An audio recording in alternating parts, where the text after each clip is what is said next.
Okay, we are live. Hold on. Come on. My thing is a little slow. All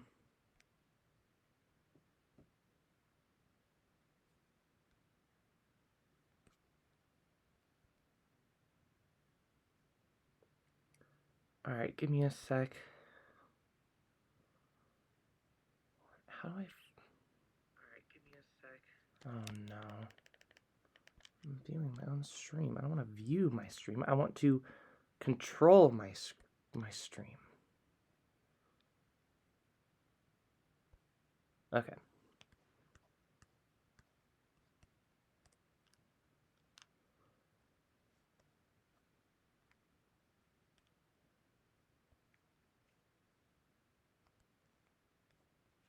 All right, we'll be live in a moment.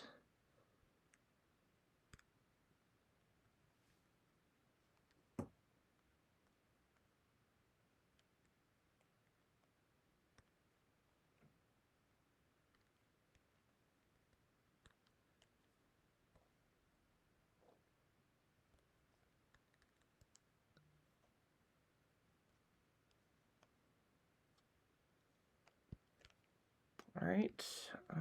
Now I just have to put it in one more spot. Give me 1 minute if there's anyone viewing.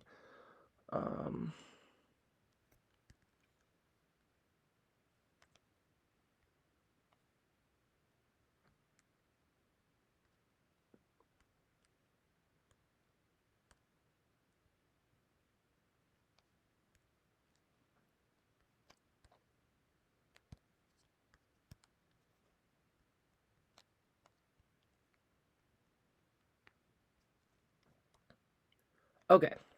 All right, so if there's anyone in the chat, I'm going to be using my phone to do that. I think those come in a little bit delayed, so I apologize in advance.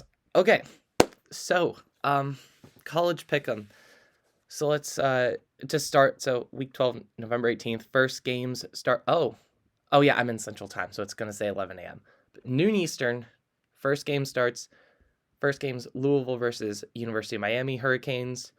Then it's SMU versus Memphis, Appalachian State versus James Madison, Arizona versus Utah, Iowa versus Illinois, North Carolina Clemson, University of Las Vegas Air Force, Kansas State Kansas. Ooh, that's going to be a fierce game. Washington versus Oregon State, and Texas versus Iowa State. Okay, so this is a very interesting slate of games. All right, let's first look at the Louisville versus Miami game. This one might be a little bit sneaky just because, Miami's had some very interesting upset games, but they've also had some weird losses as well. Like, they beat Clemson, but they also lost to NC State. Like, it's a little... They're not the most consistent. And Louisville has lost to Pitt.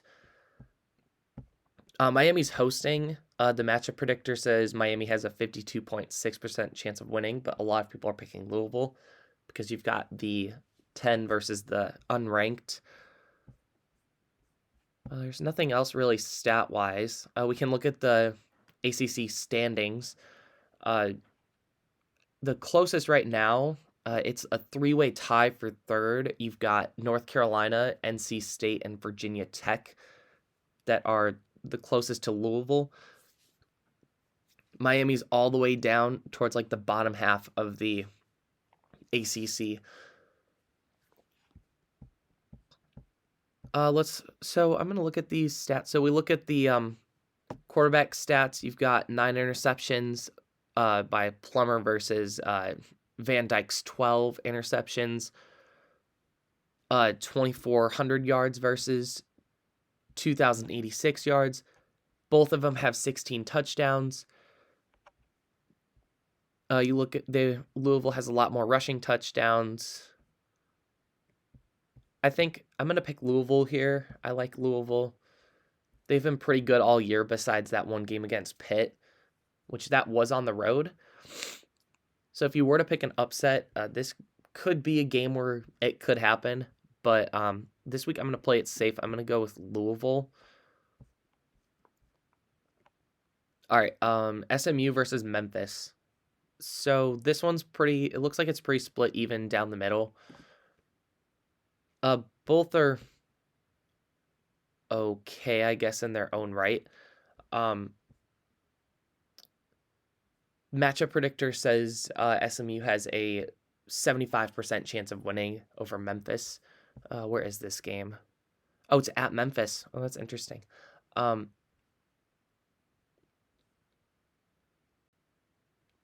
they? Yeah, they have played the similar opponents. Both of them played UNT, but SMU let up a lot less points than Memphis did against UNT. SMU won 45-21, whereas Memphis won 45-42, which isn't too great when you look at it like that. They're both also in the AAC, and they're like neck and neck in the conference standings. SMU is 1 win ahead of Memphis. So if Memphis was to win this game, that would bump UTSA up 1 rank, and SMU would be tied with Memphis for 3rd in the conference. So if Memphis wants to spoil SMU's run at their conference championship against Tulane, then this would be their opportunity. I feel like Memphis could be an upset pick here. Yeah, no, I think Memphis could shock people here. It is at home, so they are going to have that advantage. The crowd will be on their side, especially like at the beginning. It's going to be raining too. You don't really see too much rain in Texas, at least. Yeah, I think I'm going to go with Memphis. Oh, a lot of people are actually picking Memphis, so who would have thought I'm on the right side of the history here? Maybe. Depends on the outcome of the game. Appalachian State versus James Madison. I'm going to pick James Madison. I mean, James Madison right now, I feel like they kind of have, we'll still look at like the preview of the game, but I feel like James Madison kind of has a fire under their butt because of the whole thing with them not being bowl eligible because they have to wait like 2 years or something, and they also have to have a certain amount of scholarships. So I think James Madison's just they're gonna try to win as many games as they can.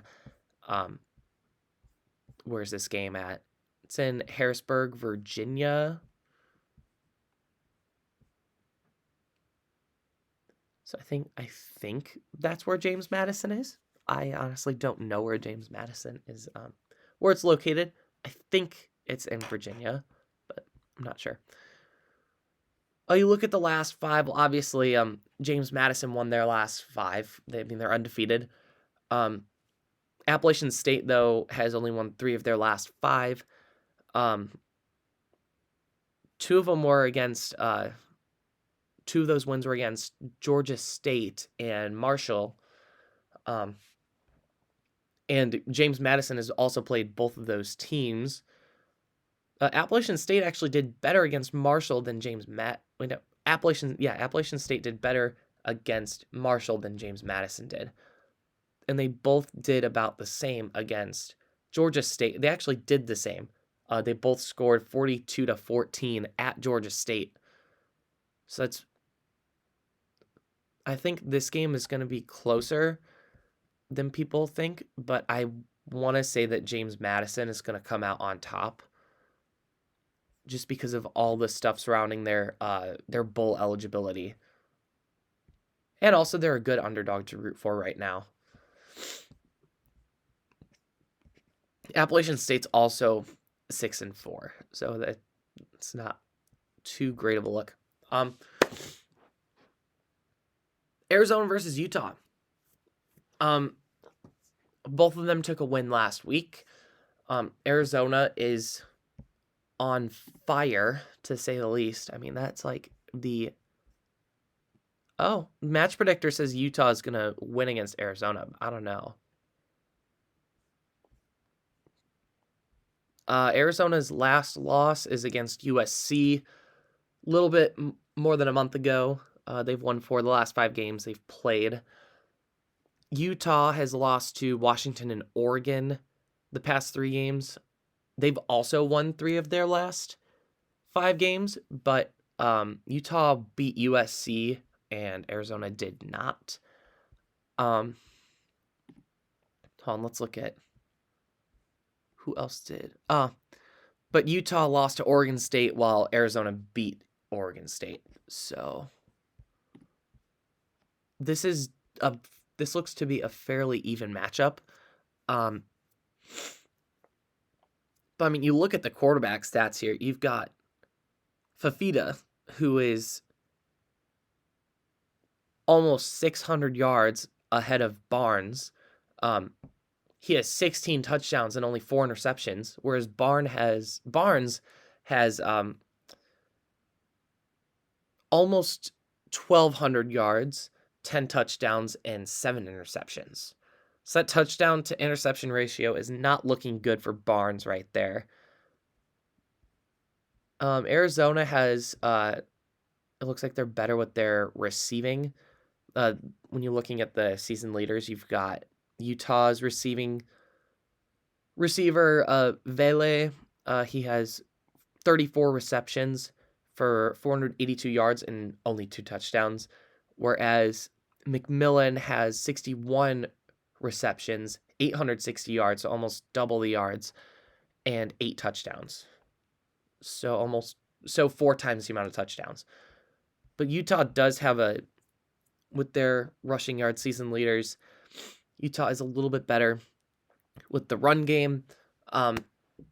Jackson has 122 carries, 627 yards, and 4 touchdowns, whereas Coleman has 104 carries.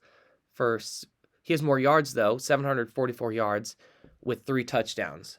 So looking at the rushing yards, that tells me that Jackson is the go-to running back for Utah, and Coleman might not be the go-to running back, but because he has more yards than Jackson, he has longer runs per carry. So, I mean, the offensive wise, Arizona looks better. This also at Arizona. I think, let's see, who are lots of people picking?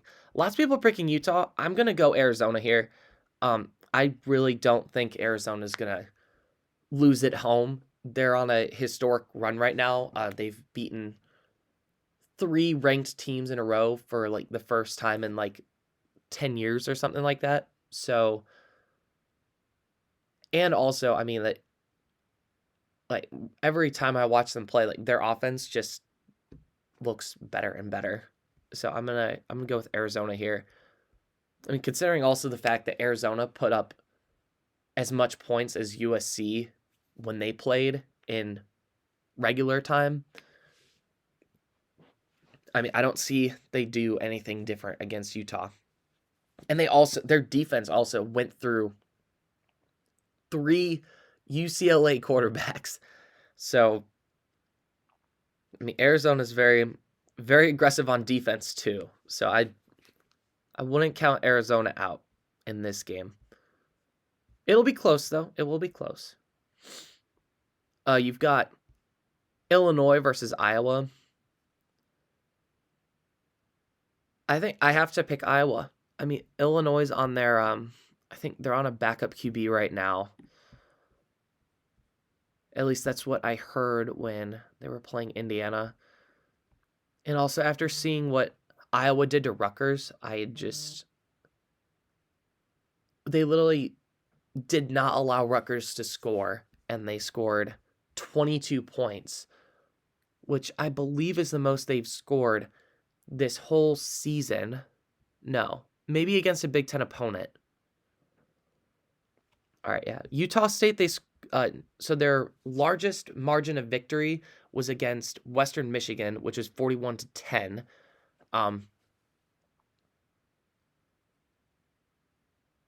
Their biggest, yeah, no, their best offensive performance in the Big Ten was against Rutgers, because they've played Northwestern, where they only scored 10 points, Minnesota, where they scored 10 points and lost. They scored 15 against Wisconsin, 20 against Purdue. Oh, actually, no. Michigan State was their biggest offensive performance. They scored 26 points there, but they allowed 16 points. So, but against Rutgers, that was their best defensive performance, because that was the only game this year for them where they shut out an opponent. But let's look at Illinois' schedule and compare some of the games, because these are both Big Ten West teams. All right, so a lot of L's here for Illinois. Not too great. They lost to Kansas 34-23, Penn State 30-13. So I mean, they scored against Penn State, unlike Iowa. But they lost to Purdue 44-19. I mean, just looking at the scores and looking at like the way they've played against other teams, like even Indiana, like they had to take that game to overtime. I mean, I don't think Illinois is that efficient of a team. They're also, I mean, Iowa's also, like, they've been slowly starting to play better. So, I mean, that's another reason why I want to pick Iowa. Oh, Clemson versus North Carolina. A little bit of a Carolina battle. North Carolina school and South Carolina school. Lots of people are picking North Carolina. I might pick Clemson here. After they beat Notre Dame. I mean, Clemson's had some weird losses, but they've also had some great wins as well, like the Notre Dame win. Who else did they beat? They lost to Duke, which is not good. That was one of their not so good losses. I think their best win was against a number 15 ranked Notre Dame, where they beat them 31-23, and then they pretty handily beat Georgia Tech 42-21. North Carolina was also in kind of a weird. They had like a weird set of losses too. Yeah, they lost 2 in a row. Once to Georgia Tech and once to Virginia. Not great losses for them. Looks like they did kind of find their rhythm again when they played Campbell 59-7, where they won, but then they took Duke to overtime. They won. They took them to 2 overtimes and won. But I don't know. I mean, this North Carolina team, like, when you look at their schedule, they didn't really play. I don't know. Their strength of schedule's decent. I mean, South Carolina's okay. Minnesota's not that great. Pitt's not great. Syracuse is okay. Miami's good. But you've got those, I don't know, those losses against Virginia and Georgia Tech are kind of throwing me right now. I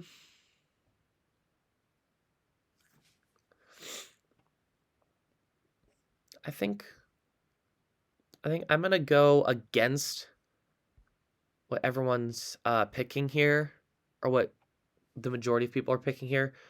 Go with Clemson. I think they're going to, I don't know. I feel like they're going to upset North Carolina. Oh, this one's actually going to be a little closer, I think, than people are picking. Lots of people are picking Air Force. This game's Air Force versus University of Las Vegas. I think both of these are Mountain West teams, aren't they? Yes, they are. And they're neck and neck in the standings. They are both 5-1 in the Mountain West. So I mean, Army's lost twice. I mean, Air Force. Oh, wow. Okay. Air Force has lost twice in a row. Sorry, I was looking at Army. They lost to Army 23 to 3, and Hawaii 27 to 13. Not a good set of losses for them. Who is Las Vegas lost to? They've lost to Fresno State. I remember that. Oh, Michigan. Okay. So, I mean, just looking at it, just because UNLV has Michigan on their schedule, that automatically makes their strength of schedule way better than Air Force's. I mean, there's also Vanderbilt, which, I mean, sure, like, Vanderbilt's not that great, but they're an SEC school, so, I mean, they're bound to be they've got to be kind of good, you know? Colorado State's also a solid team. I mean, both of them play Colorado State, though. But I think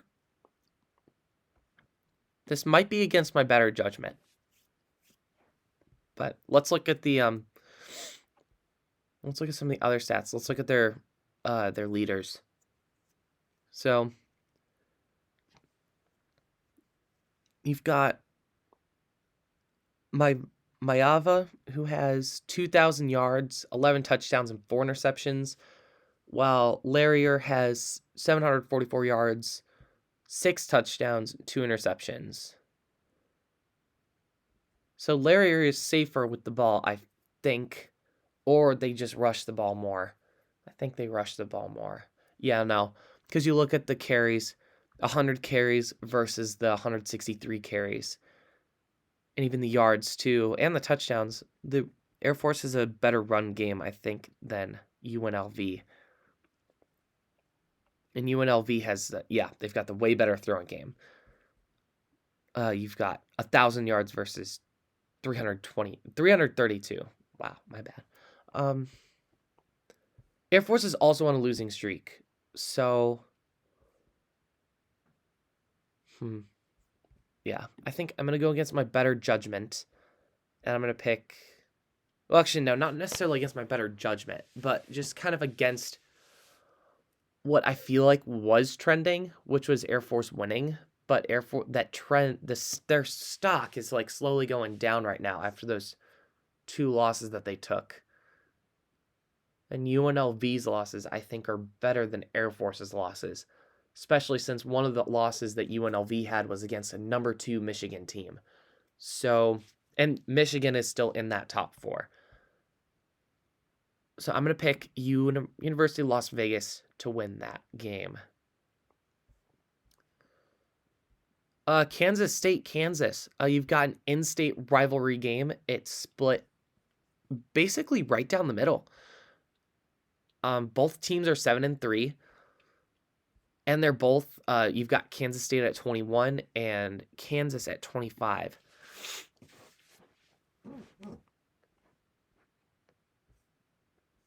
All right, so this is oh, wow. Matchup Predictor has Kansas State with a almost 80% chance of winning this game. Let's look at losses to previous opponents. So, Kansas lost to Texas, they lost to Texas Tech, and they lost to Oklahoma State. Kansas State also lost to Texas, but they also lost to Missouri and Oklahoma State. So both these teams have lost to Texas and Oklahoma State.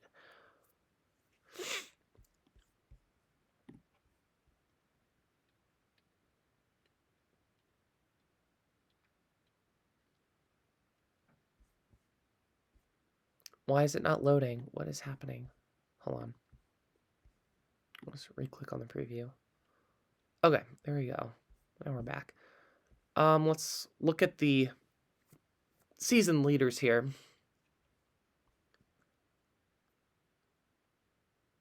Okay. Oh, wow. Oh, man. Okay. I see how it's going to be, internet. I see how it's going to be. Okay. I mean, for the brief second we saw the season leaders, the quarterback from Kansas State had more yards and more touchdowns than Kansas, but the rushing yards, those were more in Kansas's wheelhouse. I didn't get a chance to see who is hosting this game. Hold on.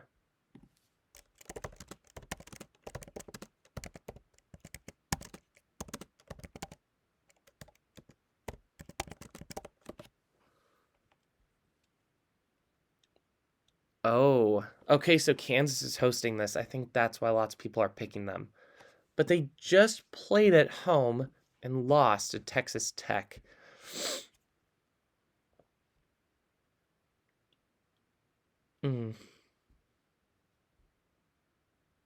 I kind of like Kansas State's loss better, mainly because of that one with Missouri. Missouri, I think, is really they're a high quality football program. Like they're a high quality team right now. They're top 10 despite their losses. I think they're still a top 10 team. So I'm gonna pick Kansas State here.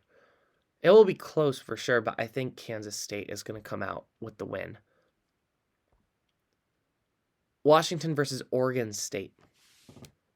Now, from what I've seen online, this game could be a dark horse game.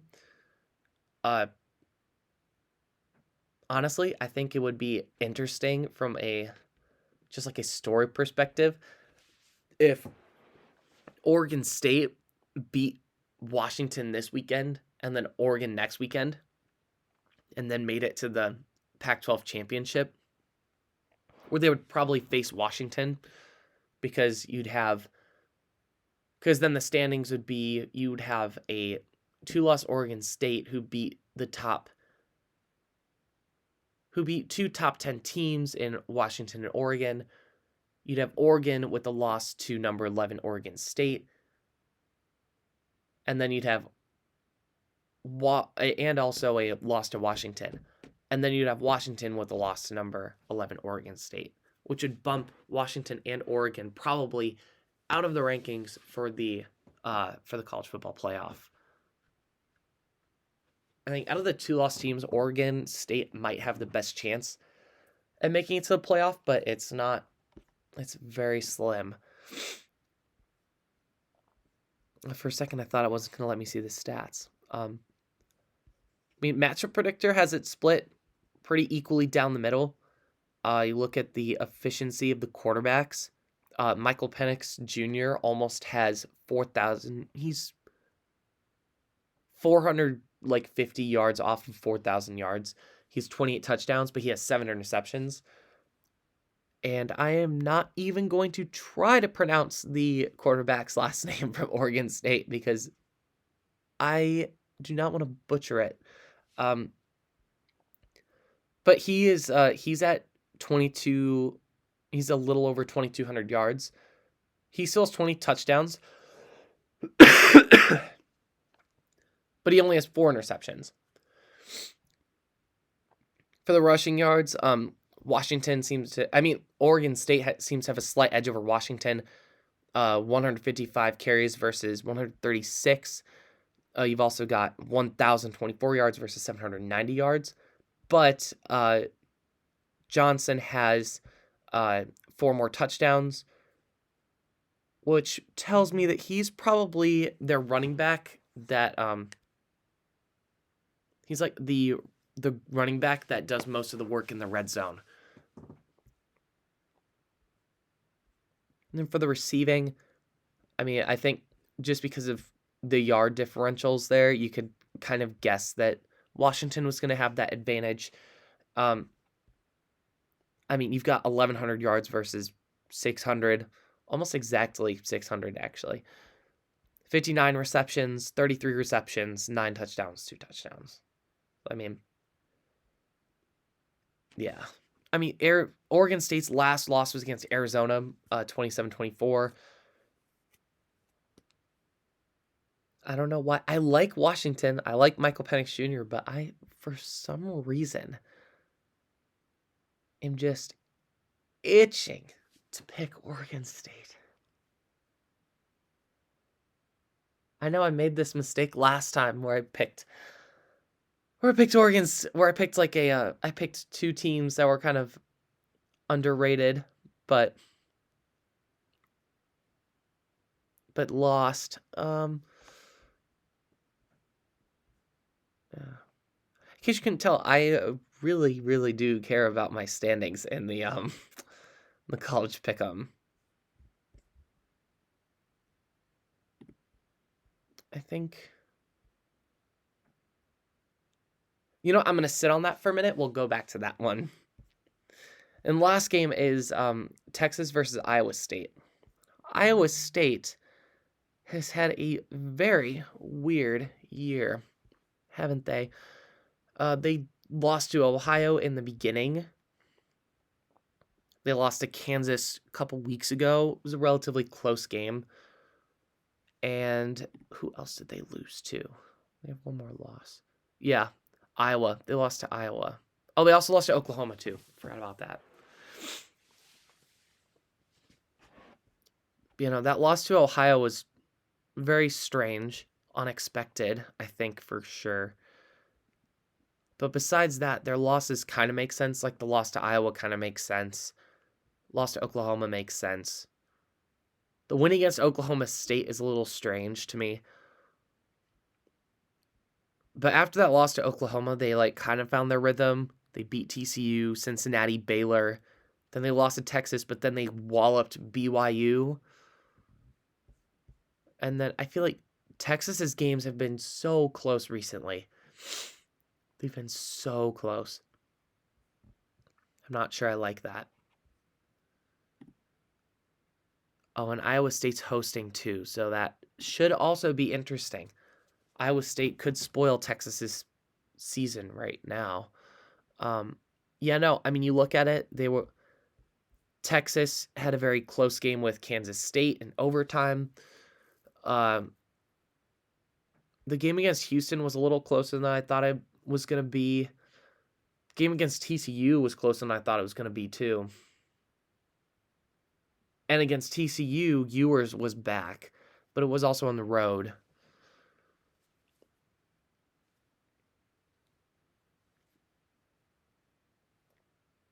I don't know. This could be an upset game. Just because you've got that. Oh, Siri, I don't want to talk to you.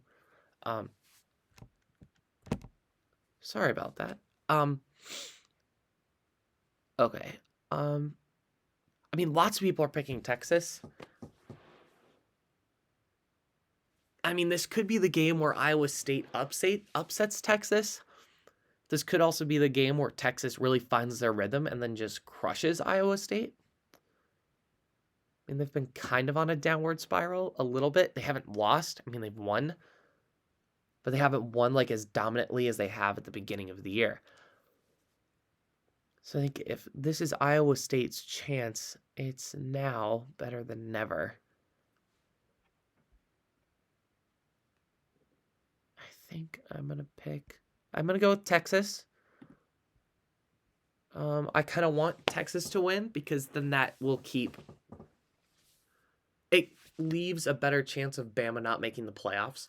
Plus also, if you think about it, excuse me, there is a strong possibility that Bama wins in the SEC championship. And if they do that, Georgia might be booted out of the playoffs. Maybe. So if Texas wins, that makes a stronger case. Or, no, if Texas loses, that could make a worse case for Alabama, because then Alabama wouldn't. It would make that loss for Bama, like, it would make Bama's loss against Texas look a whole lot worse if they lost to Iowa State. But, yeah. I mean, it would allow Texas to maybe jump Georgia if they lost. Tiebreaker, you've got the Appalachian State game, Appalachian State versus James Madison game. How many total points are going to be scored? I mean, we think about James Madison. They've been scoring how many points per game, like on average? I mean, we can look at that. real quick. I mean, James Madison is a pretty high-scoring team. Yeah, no. They score, I think, the past 5 games, lowest has been 20, highest has been 40, whereas Appalachian State, they've also had, the past 3 games have been pretty high scoring for them. They've also lost with 21 and 24 points. Now, I think James Madison's going to win. So if we take into account the, like, how many points Appalachian State can score when they lose, and also what James Madison allows versus what Appalachian State allows, I think Appalachian State will probably get, I think they'll probably get up low 20s, and James Madison might get into like the mid 30s. So I'm going to say James Madison 35, Appalachian State 21. I think that will be the total, or that'll be around the total. So now I just need to itch my eyebrows for a sec. Okay, so yeah, so that would be a total of 56 points.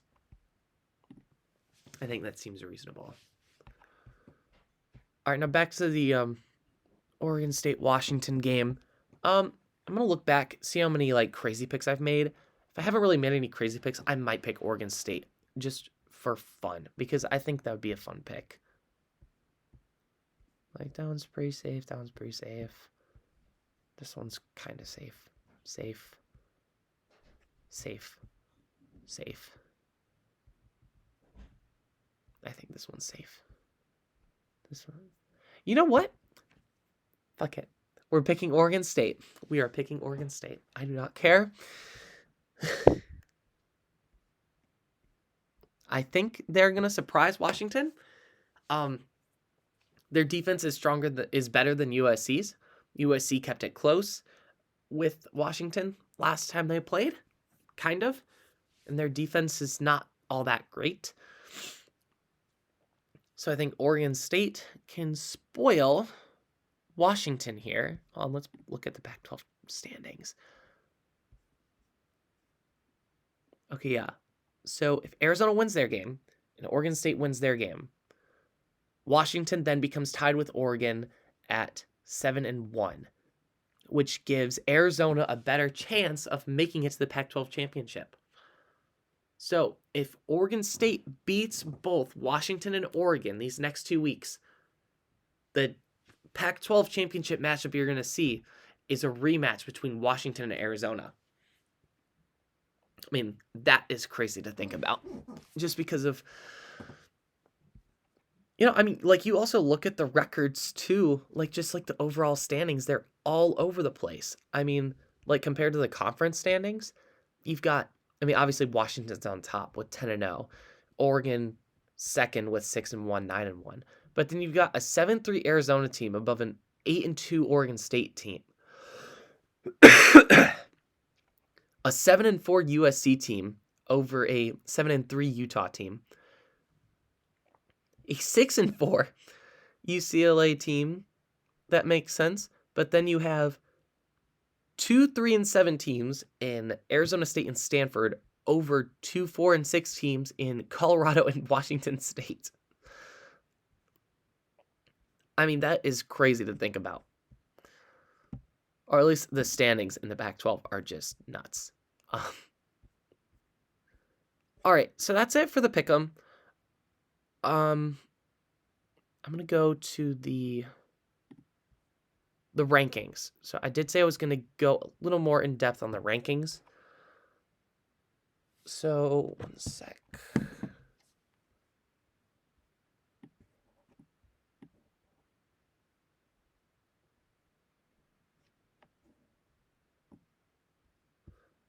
Okay, so the rankings. So I'm going to actually scoot this over if I can. Come on, scoot over.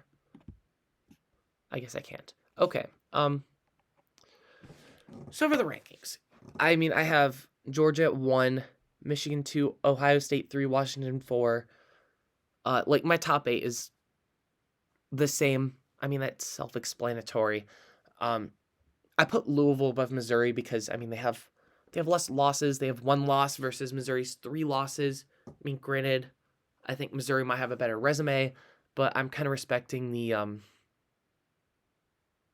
the win, like just respecting that Louisville has only lost once and Missouri has lost thrice.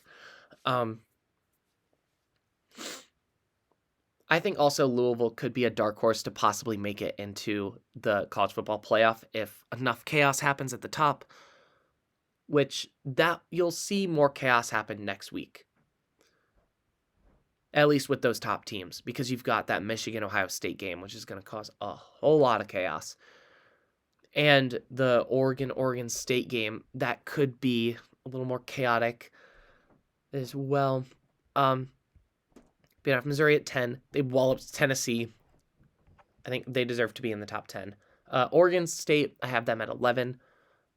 Ever since the loss against Arizona, they've looked pretty good, and they're still only at 2 losses. So, I think also Oregon State's resume is better than some of the teams below them, like Penn State, which is one of the reasons. Like Penn State, I have them at 12. I just think they fell below the They fell below like Louisville, Missouri, and them just because of their losses. Like they lose to the 2 strongest teams they play every year, which is, I imagine that's probably really frustrating for Penn State fans, but stuff happens, I guess. Penn State kind of has the opposite problem of like USC, where their defense is really good.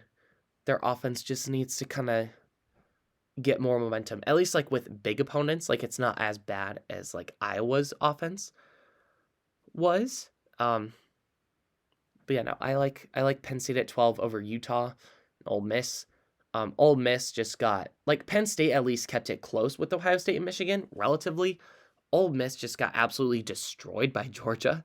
So I don't think they deserve to be in the top 10 anymore. Ole Miss also doesn't play that great at defense, so, I have Tennessee at 15. They're really inconsistent. I probably could have ranked them lower, but I liked them better than some of the other teams below them. I almost switched Tennessee and Arizona, but I think after the Georgia game, then depending on how that goes, I might move Tennessee down. If it goes well, Tennessee, they're going to shoot up a few spots, best believe. This is probably going to be Georgia's most challenging game just because it's away. And away environments in SEC are extremely, extremely hostile. So, especially Tennessee. Hold on. Okay, now you've got Arizona at 16. They're on a roll. Their offense I just love their offense right now. Fafia kind of reminds me of like Bryce Young almost. And their offensive line is really good with their quarterback because he's smaller, but what that offensive line does is they essentially push the defensive line around the quarterback. So that way it's like he just has a better line of sight. LSU at 17. Again, kind of like Ole Miss. They don't really play defense. But they're a really good team. They're better than the teams below them, I think. Oklahoma State 18.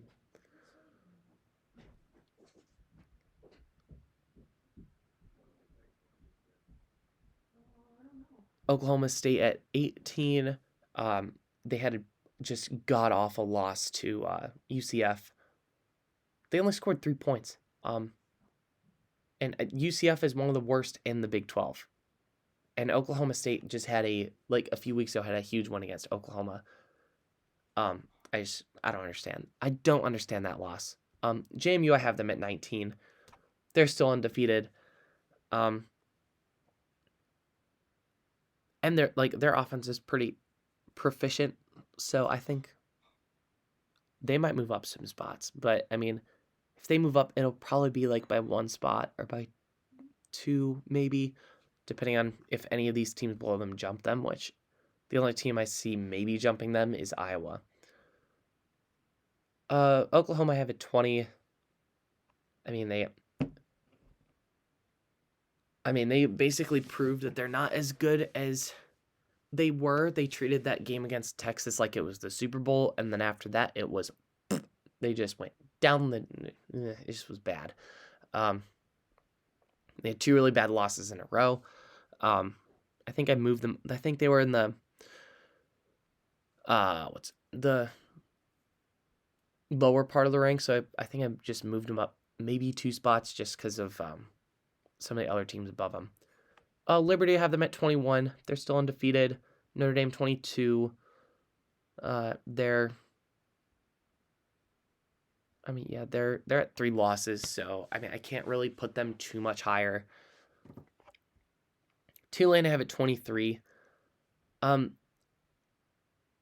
They haven't been looking as dominant as they have been against their in-conference opponents, which I don't like too much, especially going into the conference championship for them.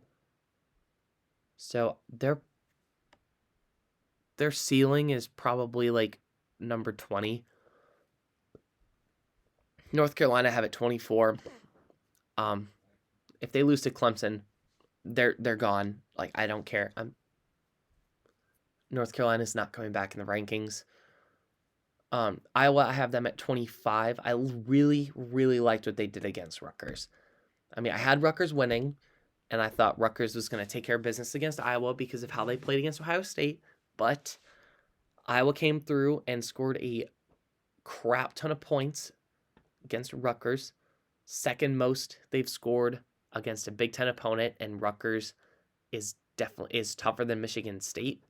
So, I mean, all credit to Iowa. I could have put Iowa above North Carolina, but when teams just enter the rankings, I like to put them at 25. Just because then it's like, then they have a week to prove themselves, and then if they lose again, that's like, oh, maybe it was a fluke, so they go bye-bye. Yeah, so that's pretty much why I ranked everyone where they were. I mean, I just couldn't really do much with those top 8 teams because they're doing what they're supposed to do. And you can't really punish teams for doing what they're supposed to do. I will be in 15 minutes. 1 sec.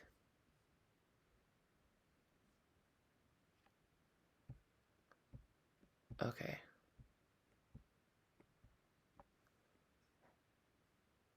What was I going to say? Oh, yeah. With the Michigan-Penn State game, I want to talk about this a little more. I just don't understand online why people are not giving Michigan the credit for making the adjustment at halftime. I mean, I think there was a lot of benefits to them running the ball. It made sense for them to run the ball. Like to just run the ball. I kind of talked about it a little bit in the last episode where, you know, like the pass rush was Penn State's biggest strength.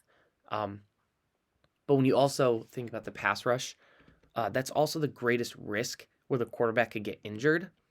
And especially like then, like they're 2 week that game, they were 2 weeks out from playing Ohio State. I don't think they wanted JJ McCarthy to get injured before they played. They want JJ McCarthy fresh for Ohio State. So they ran the ball. So it allowed the quarterback to not get injured, and B, it also eliminated Penn State's pass rush from being used. And I'm sure, like, during halftime, Harbaugh probably made a call of some kind to the coach. He probably talked at them over the phone. It was I would be surprised if he wasn't watching their game. Um, I'm sure he was watching the game and was probably at halftime, called the stand-in coach and spoke with the team in the locker room, virtually. So yeah. I will say though, the remarks Jim Harbaugh had on Michigan being America's team, I mean, I don't necessarily like that all too much, just because Michigan was accused of cheating, and there was stuff that came out that is like proving it's kind of true. So I don't necessarily think that calling Michigan I think calling them America's team is a big step. Um, so I just wouldn't. I would wait. I would wait on that. I don't think after beating Penn State, I don't think Michigan should be called America's team. I'm sorry. Um, were they kind of underdogs? Yes, they were. They were underdogs a little bit. Um, but they weren't like. I mean, that game, like I remember last week I talked about it. Like it was split evenly down the middle. Like it was 50-50. So it's like, why would they be like, oh, we defied the odds? Yeah, you beat the odds of what, like 0.4%? Like it was that close to being 50%, like in their favor. I mean, yeah, it's a little strange for me to see that, but it's okay. Um, Also, with the episode this week, I made a bit of a boo-boo on the mid-season meets. So I'm gonna go to SwimSwam because that is much more reliable source, apparently, than SwimCloud. So, because I got my information with the meets on SwimSwam. I mean, it was easy just because they were all there and it had all the teams. I mean, it looked correct. Like all the names of the invites were correct, but everything else was just wrong. Why can I not find it? Maybe this is it. There's gotta be like. Okay, yeah, there we go.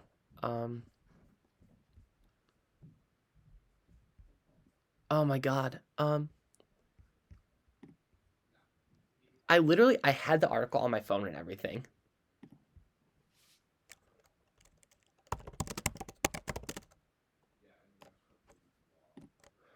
We gotta keep trying. We gotta keep trying. Unless anyone is viewing, if you have a link, that'd be super great. But see, look, like I clicked here, like because that was the link that had all the information. Maybe it's here. Unless, nope, it's not here. God damn. Any ideas? Any ideas would be great. Hold on.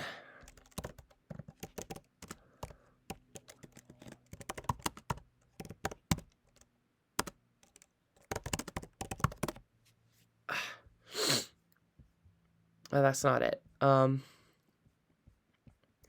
Wow. It is amazing how sometimes the internet is so unhelpful. Oh my. It's ridiculous. Don't understand. Ugh. If anyone has a link, hold on. Did anyone? No. Does someone have a link to an article maybe that I can click on? That I can look at? That'd be so great. Please.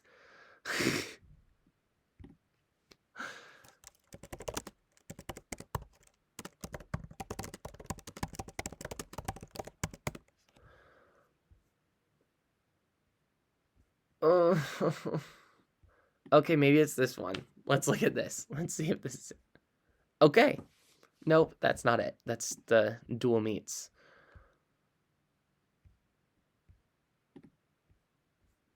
There has to be an article. Like, what the fuck? There's gotta be an article. I was on my phone. You know, I'd be able to look at it. Wait a second. No, that's not it. I'm gonna have to look here.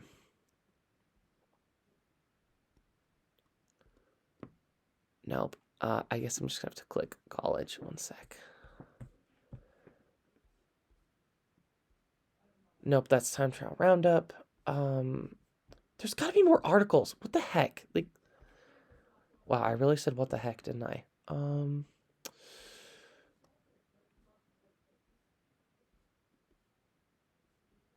my god. Yeah, to those listening, sorry, there's people talking upstairs, and it is going to drive me crazy. Yeah, maybe. Okay, there we go. So there, okay. So there's all the articles. So maybe I kind of remember what the article is. So we'll just,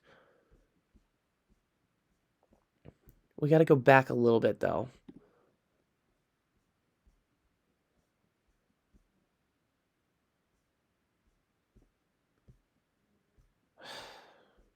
Oh yeah, I did see Leon Marchand got sick. I think he's back today though, but he was sick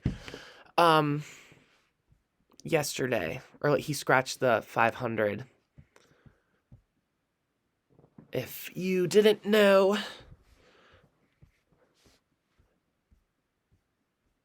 Okay, it's not on here. But anyways, the whole lineup for the meets was just all wrong. Wait, hold on. I can pull up a couple of them because these are two that I've been following. Sorry for all the movement in my chair. Yeah, so the one I was following was the one of the ones was Ohio State Fall Invitational. When I looked at Me Mobile, it was different than what was on SwimCloud. So Indiana's going there, Notre Dame's there, Louisville's there. So I said Louisville was at the Purdue invite. They were actually at the Ohio State invite. Obviously Ohio State's there, Ohio University's there, University of Cincinnati's there, Pitt is there, and it says Cal Berkeley's there, but I think that was for diving. So they didn't send their swim team, they sent their dive team.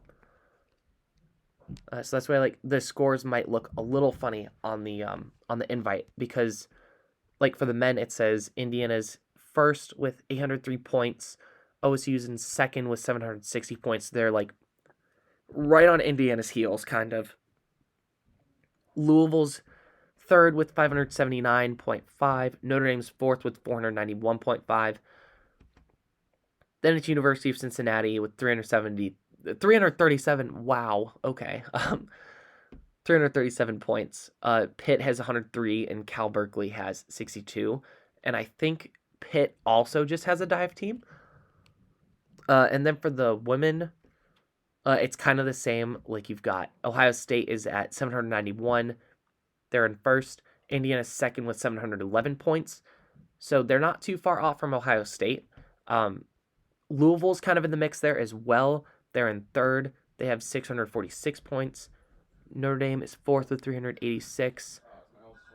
Cincinnati is fifth with 355. Ohio is sixth with 112. Pitt seventh with 63, and Cal's eighth with 60. I think Ohio, Pitt, and Cal for the women have diving. Do you want me to take them to you last? So yeah, but like there's not. I did say there was a lot more teams going to Ohio State, but I think what SwimCloud does is they base that data off of last year. So my guess is what happened was last year they had more teams. Hold on. I don't know if they keep this. I don't know if this is live updated. No, it doesn't look like it is.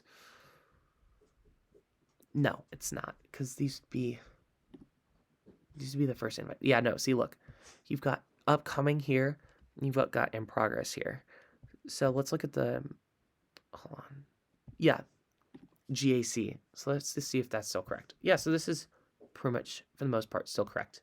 Arizona State, NC State, Duke, Penn State, and Army. If you also look at, if you follow SwimCloud at all, their rankings are different than, they're like a lot different than SwimSwam's. And that's because SwimCloud bases their rankings, they have a completely different system. Like it's a point system, and it's based on the times that people submit, and each time is like it's correlated to like a number. So the best time in an event is worth 1,000 points. The closer you get to that time, the more points you score. The further away you are from the time, the less points you score. So, like you look here, like for the men, like Arizona State has 872 points, NC State has 845 points, Penn State has 745 points. Like, this is just an example. But you look at the points there, that tells you that Arizona State has a lot of swimmers that are close to those top times in the world. So does NC State. Penn State kind of does too.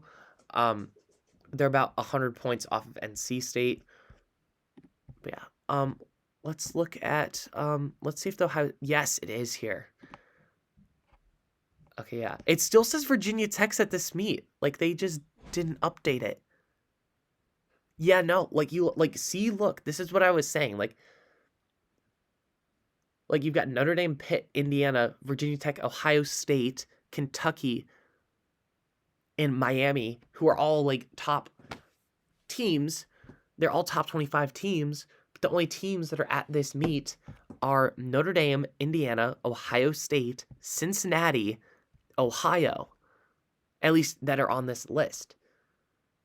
And they don't even have Cal, and yeah, they don't have Cal, and they don't have Cincinnati. Well, no, actually, no, they do have Cincinnati. Never mind. They don't have Cal, Berkeley on there.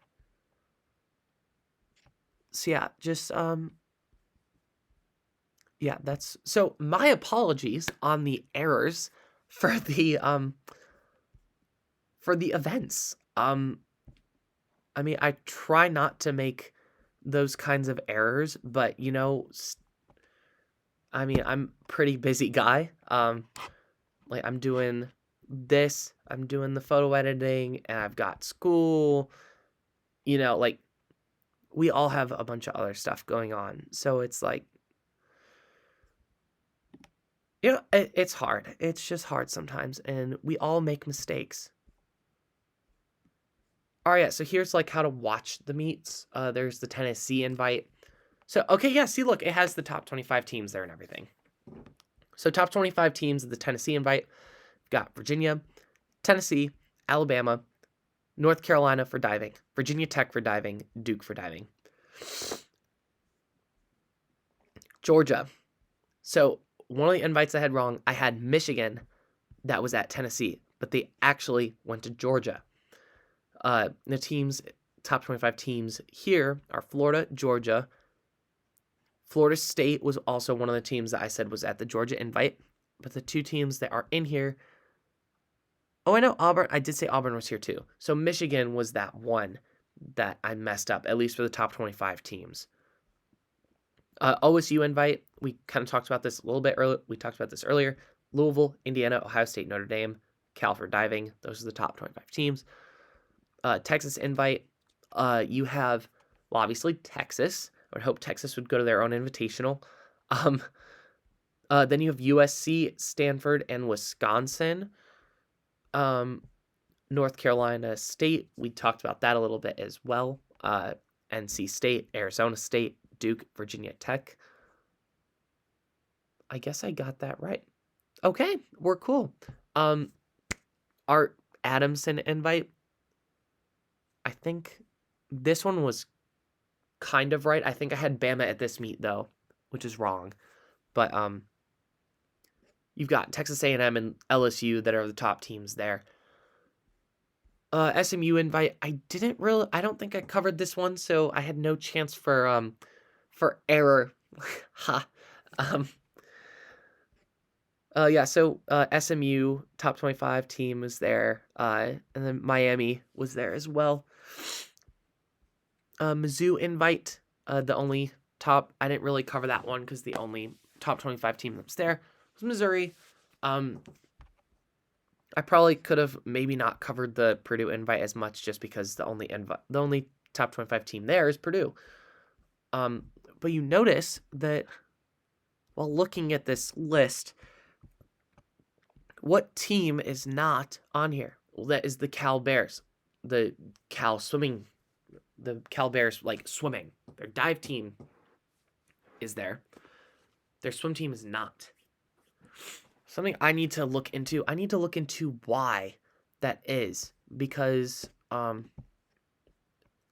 like, why would Cal not do a midseason meet unless they are doing at least their swim team? Why is their swim team not doing a midseason meet? Because I mean, like while following the OSU invite, like I saw that a lot of people were getting Olympic trials cuts, and it also looked like the meet was like they had a morning session, which is in meters, which is prelims, and then they had an evening session in yards. That was finals. So I wonder if all of these teams are the same in that sense. Like if they're all doing it in that same format. Because I was thinking these meets were all going to be in yards, but it does not seem like that is the case. Or at least they're not all like completely in yards. You know, like there's still some meters, but there's not like, you know, it's not all yards. Like I thought this was going to be all yards, but I think it's kind of good though that they're doing, at least like while following the OSU meet. I think it's good that they're doing a session in meters, because I mean, if they didn't do it in meters, then those swimmers that got their Olympic trials cuts would not have gotten those cuts, because you can't get trials cuts in yards because the Olympics is not in yards, it is in meters. The only country that uses yards for swimming is America. European countries, when they are like like just around the world, the metric system is what is normally used. So their short course, like their version of short course yards, is short course meters, which is slightly longer than short course yards. Just by like, I mean, from wall to wall, it's maybe a couple inches. But I mean, with distance, like the more back and forth you go, the longer the meters is going to be than the yards. So, yeah. I think I'm going to end the stream here unless anyone has anything else they would like to ask. I'm going to be streaming tomorrow. I'm not sure when, because I was thinking about maybe going volunteering somewhere. We were planning on going volunteering from, like, by we, I mean my family. So I might be doing the stream later. So starting at 7 and then going from like 7 to 1 Central Time. Yeah, it depends. It depends. I mean, we might be doing that, but the weather might not allow it though, so I don't know. We'll see. I'll keep updated. I'll keep it updated. I'll post a time on the Instagram and my Snapchat. But yeah, that's all I have. Thank you for anyone who came in and listened, and there we go. And thank you for like, to anyone who's gonna watch this later, thank you for watching. Yeah, I'll be on the stream. I'll be streaming again at some point tomorrow. It'll Yeah, it'll be just watching college football again. So I'll see you all tomorrow.